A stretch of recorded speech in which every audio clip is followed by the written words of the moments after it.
नमस्कार, मैं हूँ मोबिका रीना कुमारी और आज हम लोग बात करने वाले हैं 28 सितंबर को होने वाले इंटरनेशनल सेफ अबॉर्शन डे के बारे में। तो हमारे साथ जुड़ी हुई हैं डॉक्टर रीता जी और आज हम इनसे बात करने वाले हैं कि इनकी क्या राय है अबॉर्शन डे पर। और आइए इनसे बात करते हैं। ये हैं डॉक्टर रीता जी और आइए इनसे बात करते हैं। डॉक्टर रीता, आज हम आपसे बात करने वाले हैं इंटरनेशनल सेफ अबॉर्शन डे के बारे में जो 28 सितंबर को मनाया जाने वाला है। तो इसके लिए हम आपसे कुछ सवाल पूछेंगे और आपको उनका जवाब देना। तो क्या आप जानते हैं कि हमारे देश में गर्भ समापन कराने के लिए कोई कानून है? जी नमस्कार। हाँ बिल्कुल है कानून, है ना। कौन सा कानून है? 1971 में आया था MTP हाँ। कानून, है ना। हाँ। उसके तहत आप गर्भ समापन करवा सकते हैं। क्या आपको पता है कि प्रेगनेंसी पता चलने के कितने महीनों के अंदर गर्भ समापन कराया जा सकता है? प्रेगनेंसी पता चलने के बाद आप 12 से 20 सप्ताह तक के अंदर आप गर्भ समापन करवा सकते हैं, है ना। उसके बाद क्या कॉम्प्लिकेशन हो सकते हैं अगर उससे उसके ज़्यादा? बाद बहुत सारी कॉम्प्लिकेशन आ सकती हैं, जैसे कि बच्चा गर्भ में बड़ा होने लगता है, उसमें जान भी आ जाती है ना। और ज़्यादा दिन होने से है कि ब्लीडिंग भी ज़्यादा होता है ना। हाँ। जिससे महिलाओं को बहुत सारी समस्याएं परेशानियां होती है ना। अच्छा, तो क्या आप बताएंगी कि अबॉर्शन जो होता है वो गर्भ समापन वो हमें कहाँ करवाना चाहिए? वो आप हमेशा एक अच्छे नर्सिंग होम या एक जाने माने मतलब कि अच्छे डॉक्टर से करवाना चाहिए, है ना। ना अगर कि झोला छाप डॉक्टर से करवाइए कि बाद में आपको परेशानियां हो, दिक्कतें हो। इसलिए आप कोई भी अच्छे डॉक्टर के पास जाइए, है ना। ठीक है। और आप बता सकते हैं कि क्या अविवाहित लोग गर्भ समापन करा सकते हैं? हाँ करवा सकते हैं। क्या इसके लिए कोई एक्ट आया है? हाँ 2020 में आया है एक, है ना। जैसे कि जो मतलब कि अविवाहित है और उनका लाइफ मतलब कि जो पार्टनर है जो साथ नहीं दे पा रहे हैं, तो वो क्या करेगी, उनको तो करवाना ही होगा। तो वो लोग जाके गर्भ समापन करा सकते बिल्कुल बिल्कुल करवा सकते हैं। हैं। आप बताएंगे कि क्या आपके पास जो लोग गर्भ समापन कराने के लिए आते हैं उनकी जानकारी लेने के लिए आते हैं तो कौन आती है, महिलाएं आते हैं या पुरुष आते हैं? महिलाएं भी आती हैं और पुरुष भी आते हैं, हम्म। कभी कभी दोनों ही आते हैं। क्या अविवाहित और विवाहित दोनों लोग इसके बारे में जानकारी के लिए आते हैं? हाँ बिल्कुल, दोनों ही आते हैं, विवाहित भी आते हैं और अविवाहित भी आते हैं। तो विवाहित आती हैं तो क्या उनका मतलब अपने पति के साथ आती है या फिर उनके घर वाले आते हैं या वो खुद अकेली आती हैं? ज़्यादातर तो अपने पति के साथ ही आती हैं। अच्छा, गर्भ समापन कराने के लिए जब लोग आते हैं, जानकारी के लिए आते हैं, तो वो कौन बात करता है? लड़की खुद बात करती है या फिर उसके साथी या उसके परिवार बात करते हैं?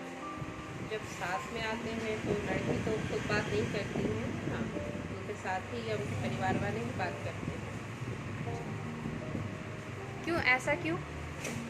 क्योंकि जब साथ में आते हैं तो लड़की अपनी इच्छा के अनुसार तो वो गर्भपात नहीं करवाना चाहती है ना।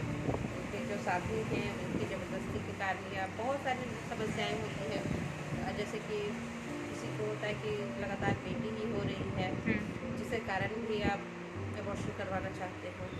ठीक है। महिला खुद इस बारे में बात कर पाती है? नहीं, वो नहीं कर पाते। क्यों उनको उन पर कोई दबाव बना रहता है, ऐसा कुछ देखने को मिलता है आपको? दबाव भी रहता है। अच्छा, आप बताएंगे कि क्या एक महीने में करीब कितने लोग आते होंगे आपसे इसके बारे में जानकारी लेने के लिए कि गर्भ समापन कराना है या गर्भ समापन कराने के लिए? कुछ भी? और 10 से 12 लोग तो जरूर ही आते हैं।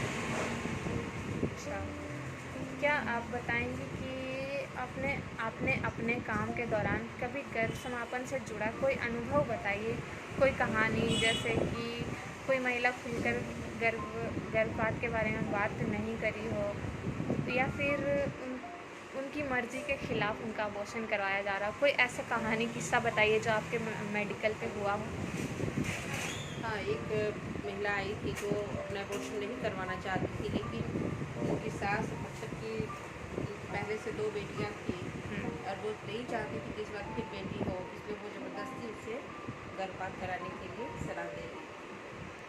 अच्छा, आपका अगला सवाल ये है कि क्या गर्भ समापन कराने के लिए कोई महिला को कोई खतरा होता है? जब वो गर्भ समापन कराने आती है तो आगे चल के क्या उन्हें कोई खतरा होता है? खतरा तो है ही, है ना?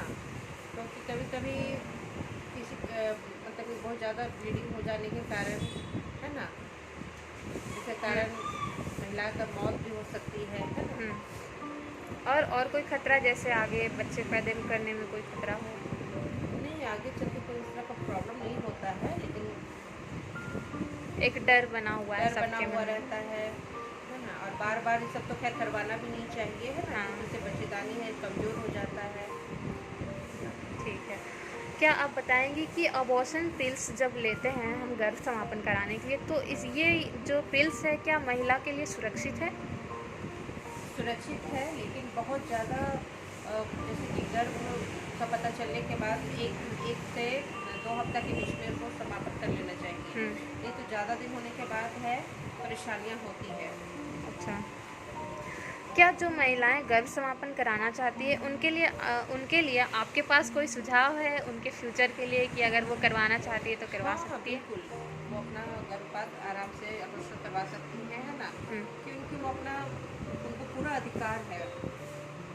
अब तो उन्हें कानून भी अब तो अधिकार। उन्हें कानून भी अपना उनको अधिकार दे दिया है ना?